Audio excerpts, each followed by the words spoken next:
We spent the whole year building our demo. Then, we scrapped almost all of it. 2025 was a busy year for us at Animagic. We showed up at GDC with a polished booth and a brand new demo, pivoted an entire game into a roguelite, launched the Discord community, published our Steam page, and started meeting our first real fans and playtesters. But even with all that momentum, we wrapped the year by stopping production to rethink everything. We realized something important. We still hadn't found the spark in our core mechanics. Hi. I'm Victor, and I want to show you what this year was really like for us as a small dev team building an indie game from scratch. In 2024, the team showcased Stay Dead at GDC for the very first time. Back then, the entire game dev department consisted of just 3 people, Dave and Emilio, both highly skilled coders, and Jordi, the studio's animation director. The game was a small mobile prototype, a proof of concept. People loved the art, yet the gameplay was rough. We still had plenty of work ahead of us. So this year, the goal was simple: show real progress. The team rebuilt the whole project for desktop, prepped 3 Steam decks, and improved the gameplay loop. Meanwhile, the studio backed them up with an intro cinematic, new animated pieces, and more narrative moment. It felt like a big step forward, and the feedback was overwhelmingly positive. But underneath that praise was one very loud, very consistent note from gamers and fellow developers. The combat felt button smashy and unclear. After GDC, it became obvious that we didn't have a solid direction. The scope was too big, the vision wasn't focused, and we were missing the game design experience to pull it all together. What we needed was somebody who could help us find a clear path forward. Enter Pedro, our fast-talking Brazilian game developer with more gaming references than anyone could keep up with. From his very first playthrough, he knew exactly what wasn't working. The art pulled him right in, but the gameplay? He said it felt like a prototype wearing a very pretty costume. Pedro didn't just identify the problems with the current build, he also brought solutions, and one idea that would completely reshape the entire game, pivoting Stay Dead from a Metroidvania to a roguelite. He broke down why it made perfect sense. Our level design was too big, too expensive, and too unsustainable with a full-time level designer. Our roguelike structure would let us reuse tiles, control scope, and focus on tight, fun gameplay. So the team dove in. They scrapped all systems, rebuilt validations, reorganized Unity, and finally had a path that felt achievable. But along the way, Pedro noticed something funny. Everyone agreed with him. Every idea, every direction, every suggestion. Not because they felt like they had to, but because they were genuinely excited to follow someone with his level of experience. Pedro, on the other hand, realized this was a problem. He needed someone who would challenge ideas, not just nod along. And that's where I come in. Pedro and I had worked together before, so when the team needed someone who understood structure, pipelines, and implementation, I got the call. My job was basically to bring order to the chaos and to give Pedro the pushback he wanted. Where Pedro brought vision, I brought organization. And together, with Jordi, Emilio, and Dave, something clicked. For the first time, the dev side felt balanced. We finally had the right mix of creativity, structure, jokes, debates, and the stubborn drive to make something great. We became the unit that was going to carry Stay Dead forward. With a full team assembled, we were officially committed to a roguelike direction, and it was time to rebuild the game from the inside out. And when I say rebuild, I mean rebuild. Our old codebase was too messy and rigid, so we restructured it and started over. We rebuilt everything from scratch.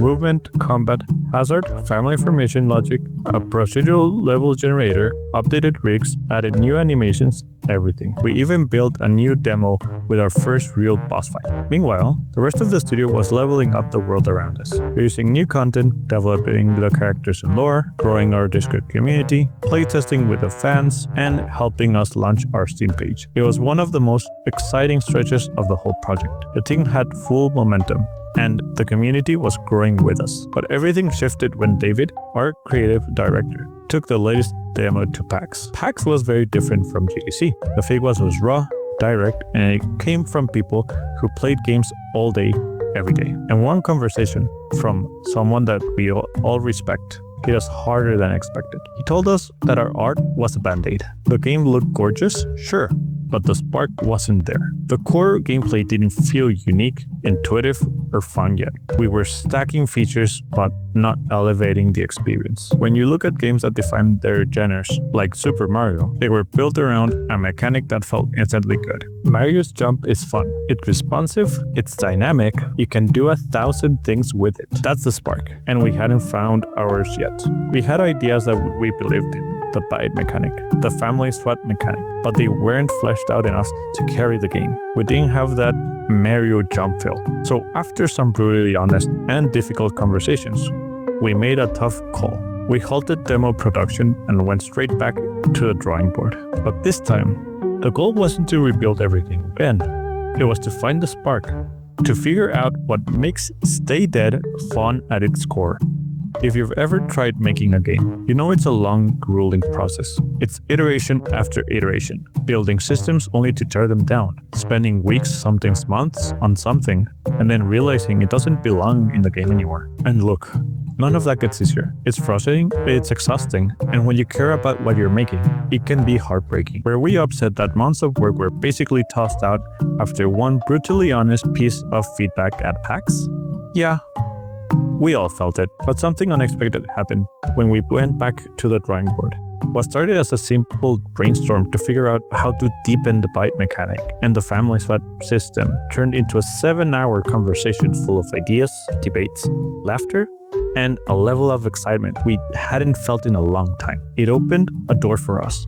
Suddenly, the game felt full of possibilities again, instead of limitations. It forced us to strip away everything that was just okay and start focusing on what could actually make Stay Dead special. So right now, we've built a sandbox just to test optics, physics, chain reactions, all weird stuff zombies could do. The goal now is to prototype a fully dynamic bite system before the end of the year. So there you have it, our year in review. Thanks for sticking with me through all of this. Before we wrap up, I'm passing things over to another team member because this year wasn't just about development. It was also about the community growing around the game. Hi everyone, Andrea here. Now that you've seen what this year was like for the dev team, I want to talk about what we learned on the community side. As an animation studio, we're trained to make everything look perfect before it ever sees daylight. But indie game development doesn't work that way. And it definitely doesn't come wrapped in nice marketing paper. And the more we tried to dress up and polish our updates, the more we realized we were skipping over the part that actually matters, the real journey. Looking back at all the pivots, rebuilds, and trips back to the drawing board, we realized the process has a lot to say on its own. Messy or not, that's the real essence of indie game development. And it's what made us fall in love with Stay Dead. So from here on out, we want to tell that story honestly. The wins, the screw-ups, the breakthroughs, and everything in between. Less polish, more real talk. More actual behind the scenes of what we deal with every day. And we want you in that process too, with your questions, opinions, and feedback, building this game alongside us. So if you want to keep following the real journey behind making this game, please join our Discord or subscribe. There's plenty more coming, and we'd love to have you with us for the next chapter.